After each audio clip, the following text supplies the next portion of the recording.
উনি একেবারে মানে এমন মিথ্যা কথা বলছে আমার বিশেষ করে আমি তো নিজেও টিচার মানুষ। টিচাররা তো একটু মিথ্যা কথা একটু কম বলে।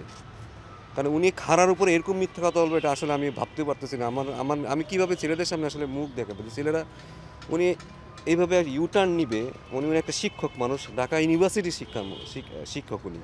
মানে একটা আমার দেশের সর্বোচ্চ বিদ্যাপীঠের একজন মানুষ, উনি এইভাবে মিথ্যা কথা বলবে এটা আসলে আমরা আসলে মানতে পারতেছি না। মানাটা আসলে মানে কিভাবে মানবে এটা আসলে আমার বলার মতো না যে উনি কি বলে আসলো আর উনি এসে কিভাবে ইউটার্নটা নিল।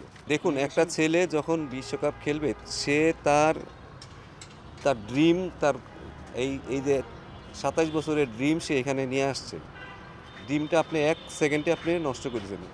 ঠিক আছে, দেশের সিদ্ধান্ত যদি দেশের কারণে হয়ে থাকে সেটা সেটা তারা স্যাক্রিফাইস করবে। বাট যদি বলেন ক্ষতির কথা বলেন, শুধু পার্সোনাল ক্ষতির কথা আমি বলব না। পার্সোনাল ক্ষতি একটা ছেলে মানুষের ড্রিম আমি স্বপ্নটা শেষ করে দিয়েছি। আমি তো জানি আমার ২ টা প্লেয়ার কোমাতে চলে গেছিল। সে ৫ দিন ধরে কোথায় বলে হারায় গেছিল। তারে যে আমরা ওই যে টুর্নামেন্টে মাঠে ফিরায় আনতে পারছি ওইটাই বেশি। আমার মনে হয় এটাই সবচেয়ে বড় সাকসেস কোচিংয়ে আমার জীবনে। দেশে মাঠে আসছে এসে আবার রান করছে। একটা মানুষ তো অনেক বছর ধরে স্বপ্ন দেখে একটা ওয়ার্ল্ড কাপ খেলবে।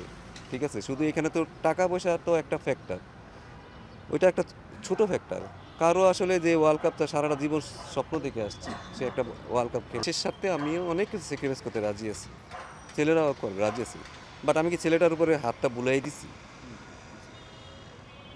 বাবা তোমরা খেলতে পারতেছো না এই কারণে। একটু সুন্দরভাবে কমিউনিকেশন করে আমার মনে হয় তাইলে কি অনেক কিছু মানা যায়।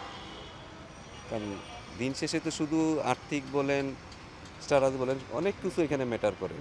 ঠিক আছে? আমাদের ওদের পাশে থাকাটা খুব বেশি জরুরি ছিল। আমার যেই টুর্নামেন্ট হইছে, আমি একটা দিনও ট্যাকটিক্যাল কোনো কথাই বলি না ওদের সাথে। কারণ আমার পক্ষে আসলে তাদেরকে বোঝানোটা সম্ভব না। কারণ তাদের মাঠে ফিরানোটা হচ্ছে আমার সবচেয়ে বেশি আসল কাজ।